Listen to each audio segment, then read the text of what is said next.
വിഴിഞ്ഞം പോർട്ടിൻ്റെ ഉദ്ഘാടന ചടങ്ങിൽ പ്രധാനമന്ത്രി അടക്കം വന്നിരിക്കുന്ന ചടങ്ങിൽ BJP സംസ്ഥാന പ്രസിഡന്റ് ചന്ദ്രശേഖരൻ വന്നിരുന്ന് മുദ്രാവാക്യം വിളിക്കുന്ന കണ്ടപ്പോൾ പിണറായി വിജയൻ്റെ മരുമോൻ്റെ കുരു പൊട്ടി ഒഴുകി. അയാൾ പറയുന്ന കുറച്ച് വാക്കുകൾ ഞാൻ ഈ വീഡിയോക്കൊപ്പം ചേർക്കുന്നു, ഒന്ന് കേട്ട് നോക്കുക. ക്യാമറ ഒന്ന് സ്റ്റേജിലേക്ക് തിരിച്ചു നോക്കൂ. അവിടെ ഒരു വ്യക്തി ഇരിക്കുന്നത് കാണാം. നിങ്ങൾ മനസ്സിലാക്കേണ്ടത് ഇത് കണ്ടില്ലേ, അദ്ദേഹം മുദ്രാവാക്യം വിളിക്കവിടെ നോക്ക്, കണ്ടില്ലേ? അപ്പോൾ നിങ്ങൾ മനസ്സിലാക്കേണ്ട കാര്യം, ഈ സംസ്ഥാന മന്ത്രിസഭയിലെ മന്ത്രിമാരിൽ ആരൊക്കെ അവിടെ ഇരിക്കണമെന്ന് നിശ്ചയിച്ചിട്ടുണ്ട്. അത് ശരിയാണ്, എല്ലാ മന്ത്രിമാരും പോയി അവിടെ ഇരിക്കേണ്ട, കുറേ ആളുകൾ സദസ്സിൽ ഇരിക്കണം. എന്നാൽ ധനകാര്യമന്ത്രി സദസ്സിലിരിക്കുക, മന്ത്രിമാരിൽ പലരും ഇവിടെ ഇരിക്കുക. എന്നാൽ ഒരു രാഷ്ട്രീയ പാർട്ടിയുടെ സംസ്ഥാന അധ്യക്ഷൻ, അതും എത്രയോ നേരത്തെ വന്ന് ഒരു സർക്കാർ പരിപാടിക്ക് ഇരിക്കുകയാണ്. ഇത് പ്രധാനമന്ത്രിയുടെ ഓഫീസ് നേരിട്ട് ഇടപെടുകയാണ്. ഇത് ജനാധിപത്യ വിരുദ്ധല്ലേ? ഇനി ഇരിക്കുന്ന ഇദ്ദേഹത്തിന് ഒരു മാന്യത കാണിക്കുക. ഇതൊക്കെ അല്പത്തരമല്ലേ? അല്പത്തരം. എന്നിട്ട് സ്റ്റേജിലിരുന്ന് മുദ്രാവാക്യം വിളിക്കുക. ഇത് മലയാളി പൊറുക്കില്ല, മലയാളി പൊറുക്കുന്ന നിലപാടല്ല. അപ്പോൾ ഇത് എന്ന് പറഞ്ഞാൽ ഇത് ജനാധിപത്യത്തോട് എടുക്കുന്ന സമീപനം, തെരഞ്ഞെടുക്കപ്പെട്ട ജനപ്രതിനിധികളെ അവഗണിക്കുകയും രാഷ്ട്രീയ പാർട്ടി നേതൃത്വത്തിലുള്ളവർ ഇത്തരം സമീപനം സ്വീകരിക്കുകയും ചെയ്യുകയാണ്.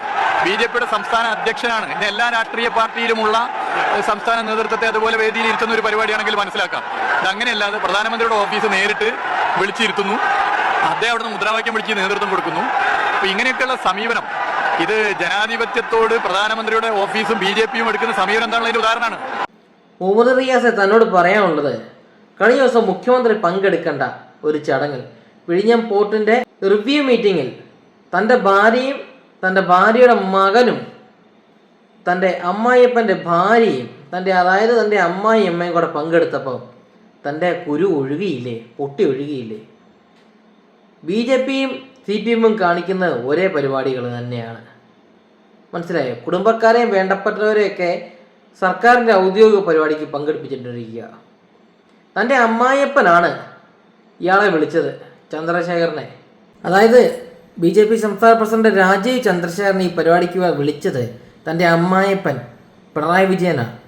പ്രതിഷേധിക്കേണ്ടത് പിണറായിയുടെ മുഖത്ത് മുഷ്ടി ചുരുട്ടി പ്രതിഷേധിക്കണം, അല്ലാണ്ട് വേദിയിലിരുന്ന് മറ്റേ കൊണവണ വർത്താനം പറഞ്ഞിട്ട് കാര്യമില്ല. റിയാസെ തൻ്റെ അമ്മായിയപ്പൻ വിളിച്ചു വരുത്തിയതാ, മനസ്സിലായോ? എന്തിനു വേണ്ട? തൻ്റെ പെണ്ണുമ്പിള്ളെ സംരക്ഷിക്കാൻ BJP പിടിച്ച് തൻ്റെ പെണ്ണുമ്പിള്ളെ അകത്തിടാതിരിക്കാൻ വേണ്ടി സുഖിപ്പിച്ച് നിർത്തിയതാണ് മോദിയെയും ചന്ദ്രശേഖരനെയും BJPയും. പൊട്ടം കളിക്കല്ലേ റിയാസനെയും?